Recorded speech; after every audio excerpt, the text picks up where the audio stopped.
Good morning, children. How are you? You all are fine. Very good.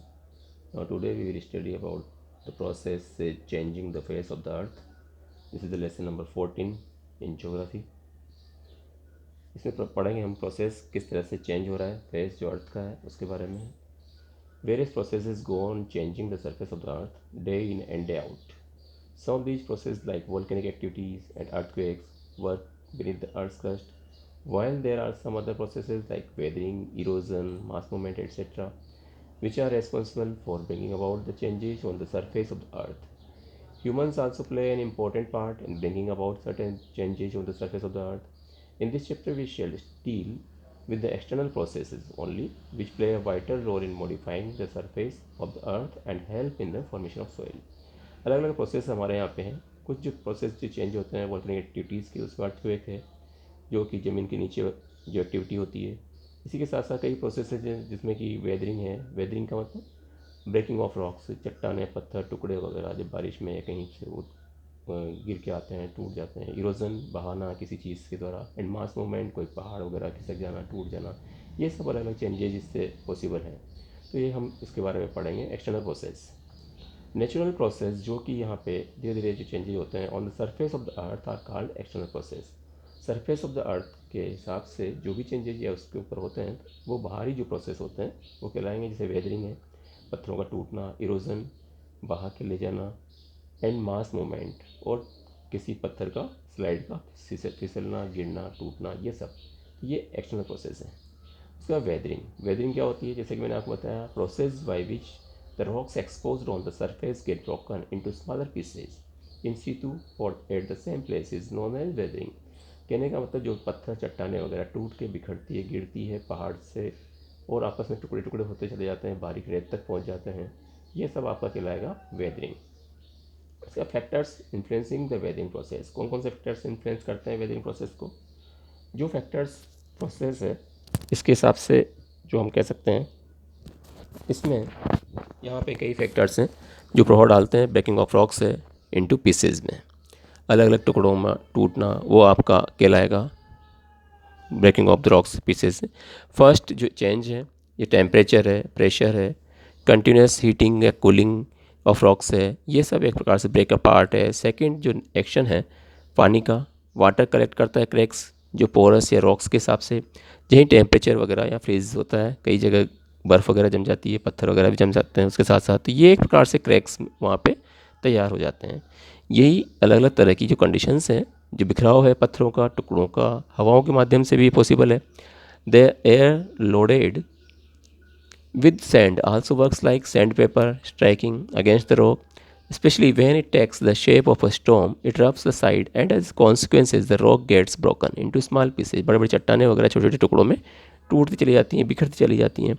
Sometimes seeds get deposited in small holes. कई बार जो बड़े बड़े आपने पत्थर वगैरह देखे होंगे, बीच बीच में उसमें मिट्टी, या अगर छेद हो गया तो उसमें मिट्टी वगैरह जम गई, और अगर कोई पेड़ वगैरह उगता हुआ देखा तो ये स्मॉल होल्स वगैरह वो भी क्या करते हैं बाद में प्रेशराइज के हिसाब से कुछ लोगों के द्वारा भी अगर मान लो इस तरह की एक्टिविटी की जाती है तो वो भी पॉसिबल है. एनिमल्स भी एक जगह से दूसरी जगह प्लांट्स वगैरह जो है, क्योंकि उनका वेस्ट मटेरियल वगैरह जहाँ पे निकालते हैं, गिराते हैं, तो वो भी एक प्रकार से क्या होगा, वो उससे भी पेड़ पौधे उगने के चांसेस बन जाते हैं. हवाओं के माध्यम से, पानी के माध्यम से भी ये पॉसिबल है. तो रूट्स जो प्लांट्स की हैं, जहाँ कहीं भी जो गहराई भी जाती हैं, क्रैक्स वगैरह होते हैं रॉक्स वगैरह के हिसाब से, ये जो पीसेज हैं, lastly animals and human also break rocks into pieces by their mechanical action. अंत में हम कह सकते हैं कि एनिमल्स और ह्यूमन जो है मनुष्य, वो एक प्रकार से इसका प्रोसेस जो होता है उसके हिसाब से तोड़ने का काम भी करते हैं मशीनों के माध्यम से, और वो उसी के हिसाब से अपना यूज करते हैं. और यूजेस में मकान बनाने वगैरह के लिए पत्थर का यूज हो सकता है, दूसरे कामों में वो चट्टानों का यूज हो सकता है, कोई अलग से कोई क्वालिटी वाले पत्थर वगैरह निकले तो उसका भी यूज पॉसिबल है. Now major types of weathering, कौन कौन सी वेदरिंग है उसमें? तो यहाँ 3 टाइप्स की वेदरिंग के बारे में बताया हुआ है. फर्स्ट है physical weathering, chemical weathering and biological weathering. Physical weathering किसको बोलते हैं? When disintegration of rocks takes place without any change in their chemical composition, it is called physical weathering. जहाँ पर कि बिना कोई केमिकल कंपोजिशन के जो भी चेंजेज होता है, बिखराव होता है चट्टानों का, पत्थरों का, तो ये आपका फिजिकल वेदरिंग कहलाता है. और यहाँ पे कई तरीके हैं. Sometimes it is the change in temperature which leads to breaking up of rocks. The outer layer of the rocks expand when they are heated by the sun during the daytime. At night, the temperature falls quickly and the outer layer of the rocks contract. As a result, the outer part of rocks are loosened and they break away apart from the main rock. This peeling of the outer layers of the rock is called exfoliation, which is quite common in granitic rocks. जो physical weathering है उसमें हम देख सकते हैं कि यहाँ पे चट्टानों में कभी कभी हम देखते हैं कि यहाँ पे बहुत ज़्यादा गर्मी पड़ रही है ना, रात में सर्दी पड़ रही है, पत्थर में पानी भी गिर गया, लेयर्स में रॉक्स वगैरह जो कांटेक्ट में आती हैं, तो ये आउटर पार्ट जो रॉक्स के हैं वो धीरे लूज हो जाते हैं, कई उनमें से टूट जाते हैं, और ये एक प्रकार से कहलाएगा ग्रेनाइटिक रॉक्स के रूप में एक्सफोलिएशन कहलाता है।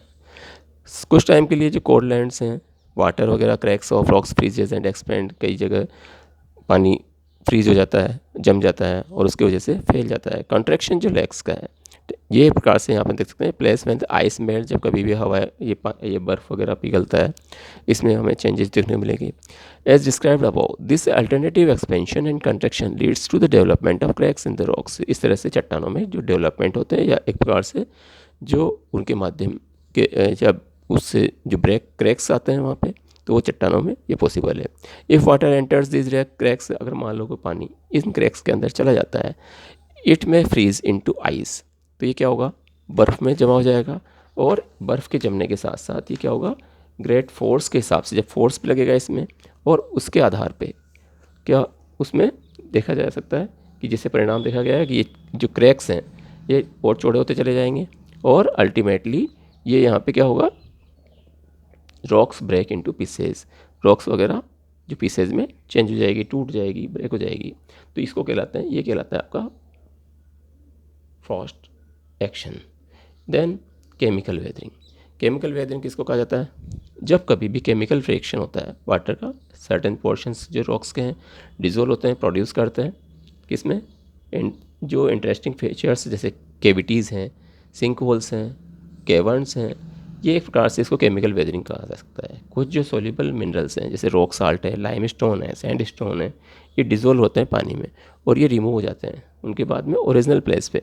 यही गैप्स डेवलप होते हैं, यही रॉक्स वगैरह टम्बल बनती है, एट डिसइंटीग्रेट बिखरा होता है, और ये एक प्रकार से क्या होता है, क्योंकि किस कारण से होता है, ये सब वेट के कारण से पॉसिबल है। उसके बाद बायोलॉजिकल वेदरिंग। बायोलॉजिकल वेदरिंग वो कहलाती है आपकी जो एनिमल्स और प्लांट्स वगैरह जो इंपॉर्टेंट रोल है यहाँ पे ब्रेकिंग ऑफ रॉक्स और चट्टानों में क्या करते हैं, तोड़ने में सक्षम हो। कैसे, बिकॉज ऑफ प्रेशर, कारण क्या होता है इसका, प्रेशर से, एंड हीट के कारण, and decay and लूजन the rocks, और वो क्या कर सकते हैं, वो इधर उधर जाते हैं, कभी कभी पड़ी रहती है चीज़ें, कहीं सड़ती रहती हैं ज़मीन के अंदर, नीचे भी हो सकती है, और धीरे धीरे ज़मीन को क्या करेगी, लूज़ करेगी, या पत्थरों चट्टानों को लूज़ करेगी। Plants grow in rocks, their roots cause cracks in the rocks and break them. The roots of the plants also produce acidic juice which cut into the rock material and slowly break the rocks.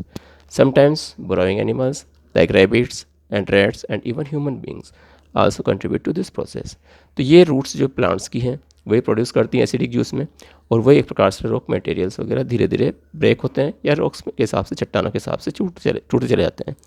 तो कुछ times के लिए बुरो बन जाती है, कई गुफाएं बन जा सकती हैं। एनिमल्स के लिए भी रैबिट्स वगैरह जिस प्रकार से हैं, रेड्स हैं, अलग अलग छोटी छोटी गुफाएं बना लेते हैं, उनके अंदर अलग अलग बिल बना लेते हैं, और ये एक प्रकार से ह्यूमन बींग्स भी पॉसिबल है। तो ये प्रोसेस है, ये बायोलॉजिक मेथड के हिसाब से पॉसिबल है।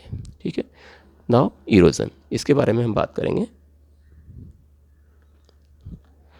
इरोजन जो कि हम देखते हैं कि इरोजन क्या होता है, कोई भी चीज़ या सामान या कोई भी चीज़ हवा की वजह से हो सकता है इरोजन, कोई भी चीज़ बहा करके ले जाई जाती है वो इरोजन कहलाता है, एक जगह से दूसरी जगह हटना इरोजन कहलाएगा। तो एक्ट जो carrying away the weathering particles, जो वेदरिंग पार्टिकल्स है उनको एक जगह से दूसरी जगह ले जाने वाली जो प्रोसेस है वो आपका इरोजन कहलाता है, एक जगह से दूसरी जगह। ठीक है, तो रिवर्स है, रेन वाटर है, ग्लेशियर्स हैं, वेव्स हैं, विंड्स हैं, ये एक प्रकार से क्या करते हैं, carry away the weathered particles from one place to the other, एक जगह से दूसरी जगह के लिए वो ले जाए जाते हैं। जैसे वेदरिंग की तरह इरोजन है, ये भी एक प्रकार से लगभग हर कहीं होता है।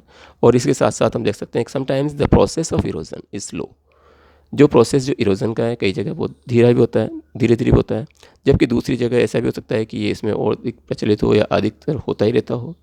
तो rate and ratio of erosion का डिपेंड करता है, यहाँ पे कई फैक्टर्स हैं इसके, कौन कौन से हैं। सबसे पहले रेनफॉल, एट अ प्लेस, उस जगह बारिश किस तरह की हो रही है।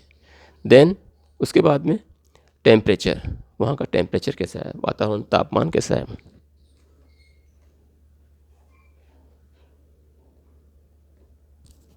Then slope of the land, उसका स्लोप है, ढलान किस तरफ है ज़मीन का। और टाइप ऑफ द सोइल, मिट्टी किस तरह की है। प्रेजेंस ऑफ वेजिटेशन, हरियाली वगैरह किस प्रकार का कवर करती है। ए change in the land use pattern, और लैंड यूज़ पैटर्न किस तरह से परिवर्तन होता है, वो सारी चीज़ें आपको देखने को मिलेगी। नेक्स्ट जो प्रोसेस है वेदरिंग का या इरोजन का, ये भी एक प्रकार से एक्शन है, हर लाखों लाखों सालों तक चलता रहता है। और ये चेंज होता रहता है शेप ऑफ माउंटेंस में, हिल्स में, प्लेट्यूज़ में, प्लेन्स में, अलग अलग तरह के पहाड़, अलग अलग तरह की आकृतियाँ, पहाड़ियाँ या पठार, मैदान, ये हमें देखने को मिलेंगे। It is said that where the great Himalayas now stand there was once a deep sea called Tethys. और इसी तरह से हम कह सकते हैं, इसी को कहा जाता है कि जहाँ कहीं भी ग्रेट हिमालय जिस प्रकार से बने, और ये भी एक प्रकार से कभी न कभार कोई ऐसा कारण रहा होगा, और जिसमें कि बहुत गहरा समुद्र था, जिसको कि टेथियस के नाम से जाना जा सकता है। Now mass movement, mass movement के बारे में हम बात करेंगे कल। ओके, तो आप रीड करेंगे इनको और देखेंगे क्या क्या चीज़ें हमने आज रीड की। इसकी वेदरिंग के बारे में हमने पढ़ा, यहाँ पे हमने पढ़ा जो प्रोसेस था, जो फेस ऑफ द अर्थ का, उसके बारे में हमने रीड किया। उसके बाद एक्सटर्नल प्रोसेस देखा, वेदरिंग के बारे में हम समझे। मेजर टाइप्स जो वेदरिंग की है, 3 टाइप्स के वेदरिंग के टाइप्स बताए हुए हैं, उसके बारे में रीड किया, जो कि केमिकल है, फिज़िकल है, केमिकल है, बायोलॉजिकल वेदरिंग के बारे में हमने स्टडी की। ये सब स्टडी करने के बाद में हमने पढ़ा इरोजन के बारे में, और इरोजन के बाद में जो मास मूवमेंट है उसके बारे में बात करेंगे नेक्स्ट डे। ओके, रीड करना और फाइंड आउट भी करना।